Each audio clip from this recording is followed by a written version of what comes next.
Sorry guys, just came back from this climate protest. It was pretty fun, but this ancient glacier water is kind of giving me stomach aches.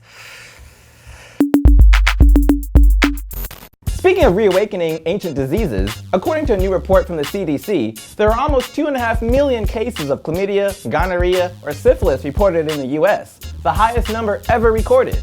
What makes this worse is that as recently as a decade ago, these STDs are at historic lows, or nearly eliminated altogether. What happened to safe sex, right?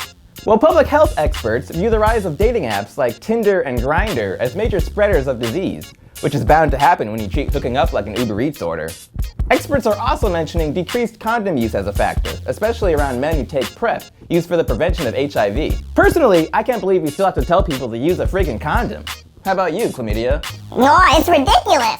I mean, what's next? The resurrection of Typhoid Mary? Thanks, Chlamydia. 2019 continues to top itself as not one, but at least two controversies involving large American companies, censorship, and Hong Kong broke this week.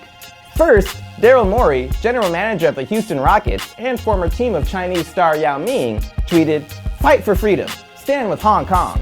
Within days, they lost their sponsorship with the Chinese Basketball Association, along with basically any other Chinese sponsorship. Politicians and lawmakers were swift to condemn the NBA for essentially caving into pressure from China. The NBA's response?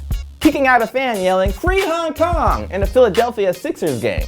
Uh-oh. That can only mean one thing: dangerous Trump news! Barely days after suddenly announcing he'd be pulling US troops out of Syria, Turkey has started bombing territory controlled by the American-backed Kurds, the Syrian group allied with the US in fighting ISIS in Syria and Iraq.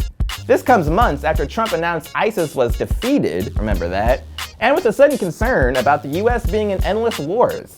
He also tweeted, just for good measure, "If Turkey does anything that I, in my great and unmatched wisdom, consider to be off limits, I will totally destroy and obliterate the economy of Turkey. I've done before." Counterterrorism officers say a US retreat could lead to ISIS's reemergence in the region.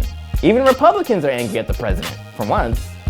Don't know about you guys, but I've never felt safer.